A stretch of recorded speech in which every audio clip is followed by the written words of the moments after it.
Il y a quelqu'un qui sait comment… Ah voilà, ça y est, il a enregistré là. Ça commence. Voilà, bonjour à tous. Alors, je me présente, donc Philippe Perardel, donc depuis 19 ans à Saint-Germain-Mont-d'Or.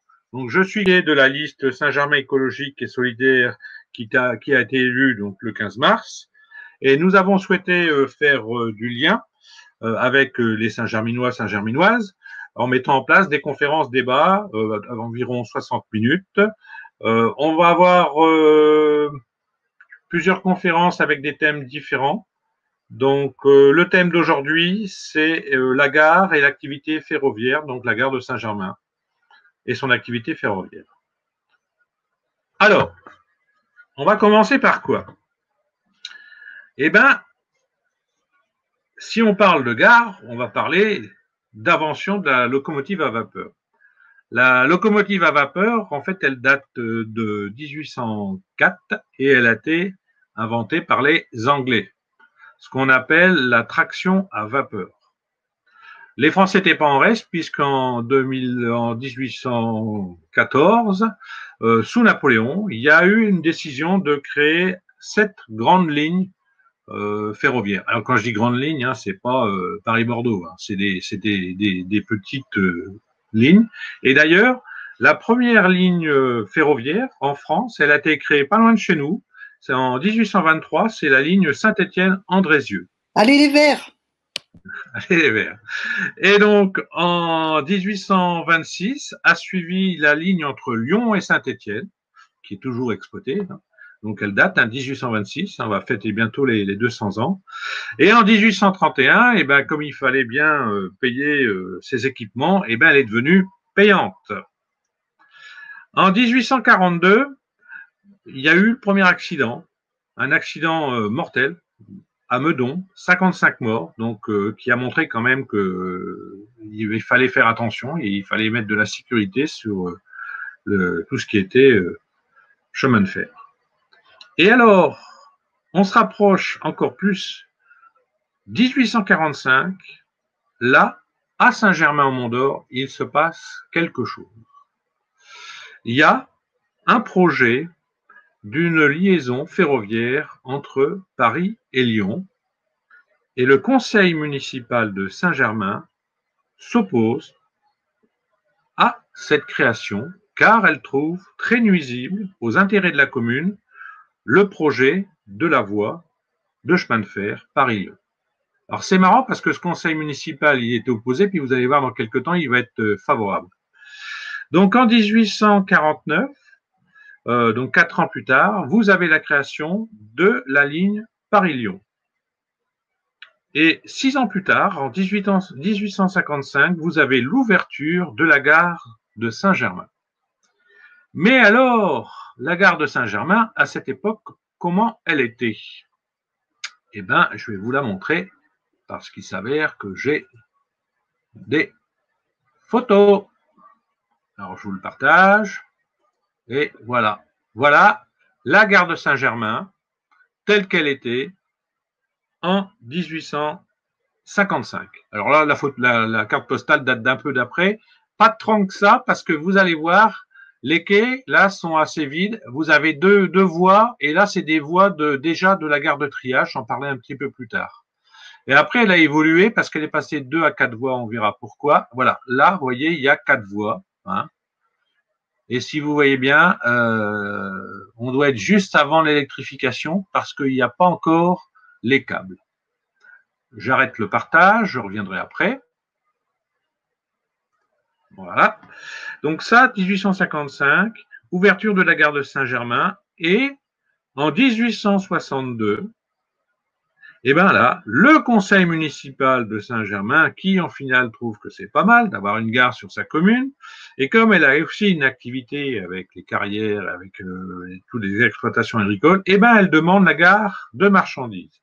Voilà. C'est pour ça que la photo doit dater après 1862, la carte postale. Donc 1862, une gare à Saint-Germain et une demande pour une gare de triage. Et donc, en fait, le site ferroviaire, il n'a pas été créé tout de suite, il a été créé en 1905. Une première fois, donc le site ferroviaire, donc si je reviens sur le partage, le site ferroviaire, c'est quand même assez costaud au niveau de Saint-Germain. Voilà, puisque là, vous voyez le site ferroviaire, donc ça, c'est il n'y a pas si longtemps non plus, hein. Les cités cheminotes étaient construites, j'en parlerai tout à l'heure, mais vous voyez la grande gare de triage de Saint-Germain, et puis derrière au loin, on voit celle de comment dire, de Quincieux.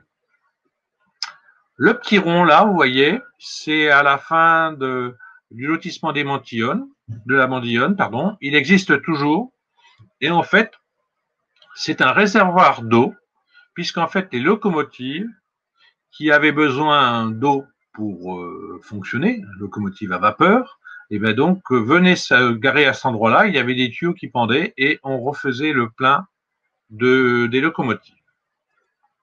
Alors les locomotives à vapeur, ça me permet de faire un petit break sur la traction. Donc traction, c'est quand la locomotive, c'est comme les voitures, hein, traction avant, les roues avant entraînent. Un train avec une traction, la locomotive est à l'avant, et si à l'arrière c'est une propulsion, c'est pas un terme qui est employé, mais il existe des trains où en fait la locomotive est derrière et devant vous avez un wagon où il y a une partie pour conduire, et il y a encore quelques trains comme ça à Saint-Germain. C'est souvent les trains qui sont avec des wagons, ce qu'on appelait type corail. Alors, traction vapeur, traction électrique, traction diesel. Je le dis dans l'ordre là parce qu'en fait, c'est dans l'ordre que ça a été fait. Donc, en 1804, la création, donc l'invention de la locomotive chez les Anglais, traction à vapeur. 1880, la traction électrique. Et un peu plus tard, 1900, la traction diesel. Et en fait, la traction diesel coûtant moins cher que l'électrique, surtout en termes d'investissement sur les caténaires. Et pour ça qu'on a fait le choix de faire plus de traction diesel. Et donc la traction diesel, elle a été utilisée jusque dans les années, même encore aujourd'hui, mais à grande échelle, jusqu'en 1972. C'est là où vraiment on a commencé à électrifier les grandes lignes. Donc aujourd'hui, on a à peu près 30 000 kilomètres de lignes de voies ferrées. Il y en a 16 000 environ qui sont électrifiées. Vous voyez, donc un petit peu plus de la moitié. Voilà. Et à côté de ça, vous avez aujourd'hui un peu plus de 2000 kilomètres de lignes à grande vitesse. Donc, vous voyez, traction vapeur, traction électrique et traction diesel. Alors, ce qui se passait, c'est si on n'avait pas dans nos tractions à vapeur assez d'eau, et donc la nécessité d'avoir de l'eau, eh bien, il y avait un risque de surchauffe, puisque l'eau avait aussi, donc elle faisait de la vapeur pour faire le mouvement mécanique, mais elle avait aussi vocation à refroidir. Eh bien, dans la locomotive, vous avez des plombs. Voilà. Ces plombs, en fait, c'était le système de sécurité. S'il y avait une surchauffe, eh ben, le plomb est un matériel qui fond plus vite que le métal. Et ben, du coup, ces plombs fondaient et du coup, ils injectaient d'une manière importante un réservoir d'eau sur le feu qui éteignait la locomotive pour éviter un emballement et une destruction de la locomotive. Voilà. Alors, je reviens donc à notre gare de triage. Donc, en 1905, on a la création du site ferroviaire de Saint-Germain. On a une première transformation en 1935, une transformation du site, donc pour accueillir beaucoup plus de wagons, de trains. Hein. Mais c'est surtout en 1951, ce qui correspond d'ailleurs à l'électrification du site, où là on a une explosion de la gare de triage, hein, qui devient un grand centre de triage, c'est comme ça que c'était appelé, et qui amène aussi la création des cités cheminotes, et qui amène aussi, au niveau de Saint-Germain, un apport conséquent d'habitants, puisque c'est vers 1950 à peu près, hein, au tout début des 50, où on passe avec la cité cheminote de 1000 à 1500 habitants. Alors, c'est un événement important pour la commune de Saint-Germain parce que les cheminots, ils arrivent avec, on va dire, femmes-enfants, mais avec aussi tout ce qui est leur système culturel, sportif et tout. Et donc, autour de la cité des cheminots, on met en place, on crée donc la salle UAICF, qui était la salle de spectacle des chemins de fer. On crée une bibliothèque. On crée aujourd'hui, ça existe toujours, les jardins des cheminots. Voilà. Et vous verrez, et je peux même vous le montrer là maintenant sur la photo, quand on regarde, parce qu'elle est quand même assez récente par rapport à 1804, vous voyez sur la gauche, devant les cheminots, en fait, il y a quelques maisons, mais il y a encore plein d'espaces qui sont libres. Hein. Le chemin de maintenu, en fait, au départ, il y avait la mairie, il y avait un chemin qui allait jusque la cité des cheminots, et puis au fur et à mesure, les maisons se sont construites. Donc, il y avait un espace qui était assez éloigné. Hein, donc, la cité cheminote était quand même un peu excentrée du Vieux-Bourg. Hein, et puis, la Mondionne n'existait pas. Hein, la mairie non plus n'existait. Si, la mairie existait à cette époque, excusez-moi. Et ce qu'il faut savoir, c'est que même au niveau des alimentations en eau, eh ben, elles étaient séparées puisqu'il y avait, alors on l'a pas sur la photo là, mais je l'ai sur une autre, mais pas scannée. Il y avait même j'ai perdu le nom, je voulais vous le dire, un système en hauteur avec un château d'eau, voilà, excusez-moi, avec un château d'eau qui permettait donc d'avoir l'eau localement pour les cheminots.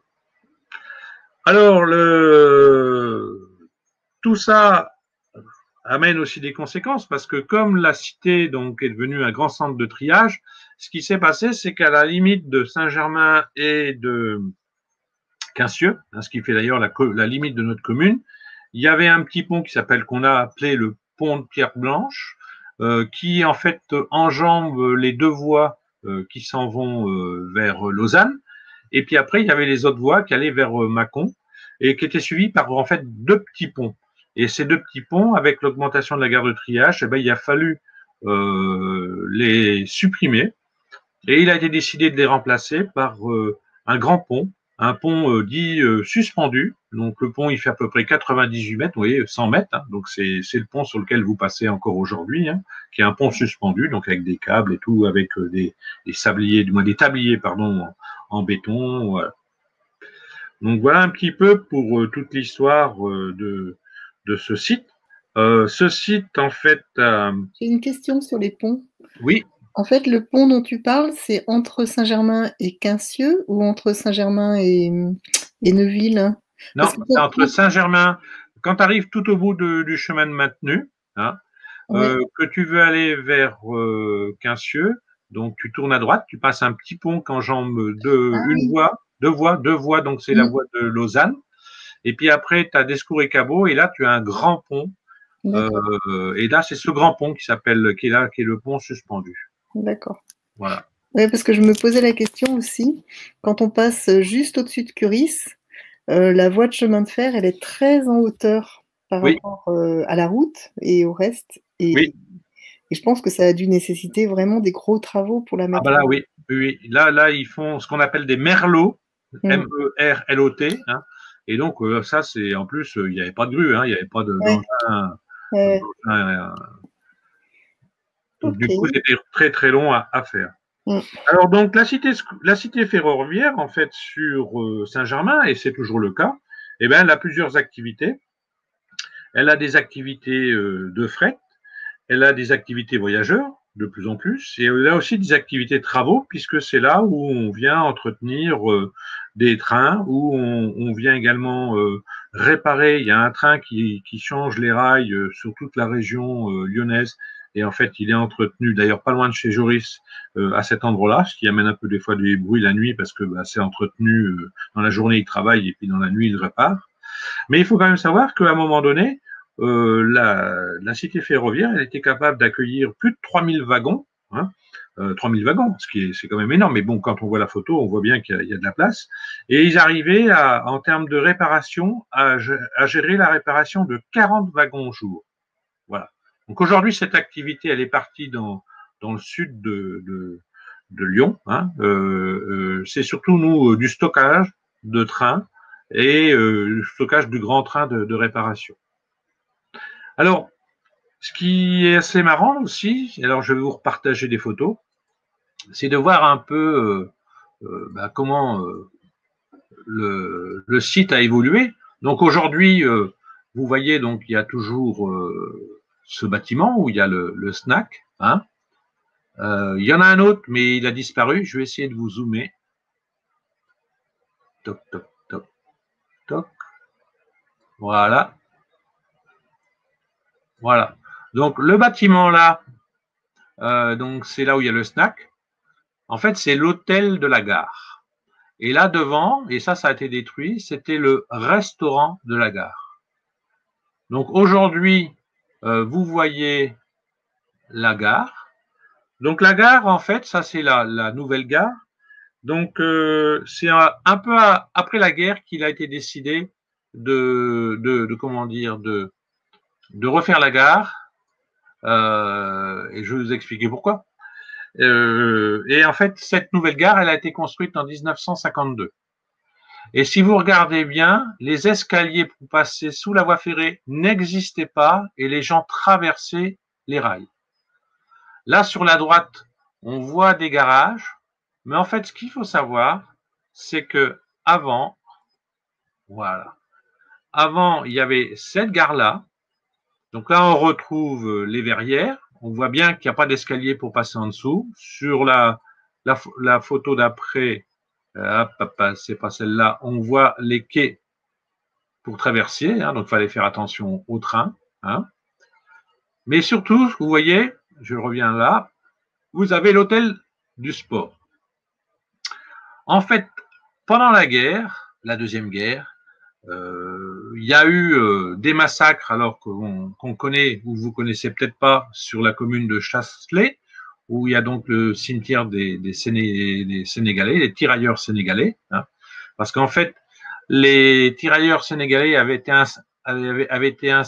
installés sur Chasselet et Saint-Germain pour empêcher les Allemands de venir par le nord, sauf que les Allemands, ils ont passé par le pont de Neuville, ils sont arrivés par le sud. Donc du coup, ils se sont. Alors bon, après c'est peut-être là où certains pourront échanger et auront peut-être des informations que je n'ai pas. Donc ils ont été tués, faits prisonniers, mais en tout cas sur Chasselet, ils sont tous morts. Est-ce qu'ils ont été fusillés? Je ne sais pas, abattus. Voilà. Alors il y en a eu aussi, c'est ce que m'avaient dit les anciens qui étaient décédés aussi sur Saint-Germain, mais en fait ils avaient été mis dans la fosse commune du cimetière. Donc cet hôtel, en fait, il a dû être détruit pendant la guerre ou juste la guerre, ça je ne le sais pas. Voilà. Autre photo, donc ça c'est l'hôtel, voilà. Alors celui-là, voilà. Donc ça c'est l'hôtel et le restaurant de la gare. Donc l'hôtel de la gare, bah, lui persiste aujourd'hui. Hein. D'ailleurs, on aimerait bien un jour ça soit vendu pour en faire plein de belles choses. Et puis bah, le restaurant aujourd'hui, il est transformé par le parking. Voilà. Alors, je vais revenir là. Je vais rezoomer pareil. Et là, comme on parle de la guerre, je voudrais parler. Donc là, vous voyez, cette photo, c'est juste après la guerre. Hein. Donc juste après la guerre, même un peu plus, puisqu'il y a les cheminots. Mais c'est surtout ce qu'est là. Voilà. Ce qu'est là, aujourd'hui, et dans l'actualité, il devrait être rétrocédé à la région ou à la métropole, je ne sais pas à qui, pour en faire un parking. Donc c'est là où on parle de parking en métal, là, qui devrait s'installer. Mais à quoi sert? Donc là, vous avez une voie et là, vous avez deux voies. Et puis, vous avez un quai de déchargement. En fait, cette voie, elle appartenait où elle était sous la responsabilité de l'armée, puisqu'en fait, on mettait en marche arrière les trains et on déchargeait les chars à cet endroit-là. Voilà. Et c'est pour ça que pendant de nombreuses années, et même moi, quand j'étais élu, on m'avait dit non, non, l'armée, nous, on garde ça parce que si jamais il y a une guerre, et puis bon, ils ont convenu que s'il y avait une guerre, ça serait peut-être pas comme ça. Voilà. Donc ça, c'est ça. Voilà. Donc vous voyez bien cette gare-là telle qu'elle est, elle est bien parce qu'en fait, en termes d'accès des personnels à mobilité réduite, eh ben, il n'y a pas de souci hein, puisqu'on traverse à plat. Aujourd'hui, ben, ça n'existe plus, c'est interdit, hein, traverser les voies. Et on passe par en dessous et ben, on a des escaliers, on n'a pas d'ascenseur comment dire, à Quincieux. Bon, à Quincieux, il faut savoir que ça a été fait suite à un accident mortel d'un jeune. Mais c'est vrai que si on venait à faire la même chose, donc en 2015, normalement, on aurait dû se mettre en face par rapport à la loi sur les PMR, personnes à mobilité réduite. Et on avait réfléchi, nous, un peu à un moment donné, dans le prolongement du chemin des Carriers, qui est là, de partir tout droit et d'avoir une passerelle qui arrive par au-dessus, et puis faire des descentes à cet endroit-là, avec des ascenseurs. Voilà. Mais bon, comme il n'y a plus de budget, bah ça ne s'est pas fait. Mais c'était aussi une manière de valoriser aussi encore plus le chemin des Carriers, puisque ça nous faisait arriver directement sur les quais. Philippe, Alors, oui. une question. Ce type de travaux, c'est de la responsabilité de SNCF ou des collectivités locales?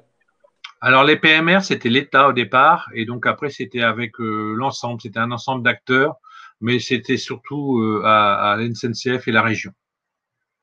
Voilà. Mais alors maintenant, ça, c'était à l'époque où il n'y avait pas la métropole. Hein. Parce que quand je dis la région, c'était peut-être plus le département. Mais maintenant, comme il y a la métropole et qui a récupéré une partie, en fait, le conseil général ou le conseil département, pour les communes de la métropole, il n'existe plus. Hein, puisqu'en fait, le conseil général et le conseil général ne s'occupent que des communes en dehors de la métropole lyonnaise. Voilà. Donc là, je pense qu'aujourd'hui, ça devrait être la métropole et la région qui aurait à gérer ça. Mais il a enterré hein, la loi sur les PMR hein, parce qu'elle coûte tellement cher à l'État qu'elle ne veut pas. En fait, à l'État et en final nos impôts. Hein, donc, voilà. Alors, 2 voies, 1, 2, 3, 4. Bon, après une multitude de voies pour le triage. Donc au début, il n'y avait que 2 voies. Après, il y a eu 2 voies supplémentaires pour le triage. Et puis après, les 4 voies ont été prises par l'activité ferroviaire. Hein, donc là, vous avez des trains régionaux, il y a même des TGV hein, qui passent par là. Il y a pas longtemps, on a parlé d'un TGV Lyon-Clermont-Ferrand Paris, hein, sachant que l'entrée sur Pardieu via Rieux-la-Pape était saturée par tous les TGV hein, qui viennent de Paris. Eh bien, il fallait faire venir par ailleurs. Et il y a eu comme c'était un grand projet national, il y a eu donc ce qu'on appelle un débat public, hein, avant une procédure d'enquête publique, il y a eu un débat public où tout le monde pouvait s'exprimer. Et puis moi, je m'étais exprimé parce qu'en fait, dans le dossier du débat public était apparu sans aucune concertation, parce que même à l'époque, le maire, même à l'époque, le député, personne n'avait capté. Eh ben, nos amis de l'NCNCF, grande liaison grande vitesse, ils avaient décidé de piquer 2 voies, là, une des deux, pour faire passer ce TGV qui faisait Paris, Clermont-Ferrand, et réduire tout sur les 2 autres voies. Donc, ça aurait été, pour nous, ça aurait été infernal. Puis en plus, comme ils arrivaient par Lausanne, ils arrivaient par ces 2-là, et il fallait qu'ils se croisent les 2-là avant le tunnel à côté de chez Bocuse pour aller vers Pardieu. Donc c'était voilà. Et là, j'avais trouvé un peu la remarque. Ouais, oui, on n'avait pas pensé à ça. Ouais, j'avais dit pour un débat, c'était quand même un peu. Voilà. Voilà. Donc là, on peut commencer à débattre. J'ai parlé de la Deuxième Guerre, je n'ai pas parlé de la Première Guerre, parce qu'en fait, la Première Guerre, je vous en parlerai quand je passerai, on fera la deuxième thématique sur le près des Anglais et le cimetière franco-britannique, puisque la gare, à ce moment-là, a eu aussi une autre activité. Donc moi, je vous propose que vous remettiez vos micros, voire même vos caméras, et puis qu'on commence à échanger.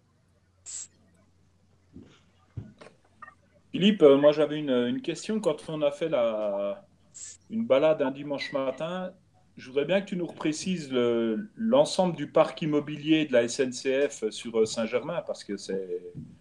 Moi, j'étais sur de l'application de la SNCF sur le immobilier de la commune. Oui. Alors. Excuse-moi, oui. J'ai aussi un problème, moi. C'est en fait, je suis bloqué sur une des cartes postales, des vues de la gare que tu nous as montrées. C'est-à-dire, toute la fin de ton exposé, je suis resté sur la même image. Il n'y a que Jean-Louis qui est comme ça? La question que je me pose, oui. Je sais pas. Tout le monde a... Pas de souci pour moi. Hein. D'ailleurs, Jean-Louis est venu suivre avec moi la fin parce qu'il n'avait plus les bonnes images. Quoi, hein. Moi, je te vois bien, Jean-Louis. Hein. Je t'entends et je te vois. Oui, ben, je te vois pas. Je te vois plus. J'ai la gare, après la guerre, avec les voies. Alors, ce que tu peux faire, c'est quitter et revenir avec le lien. Je pense que ça sera le plus simple. Ok, j'essaie. Du coup, est-ce que je coupe l'enregistrement ou pas? Oui, là, je pense que tu peux couper l'enregistrement. Bon, je vous quitte pour l'instant. Alors, je vais noter la question. Donc,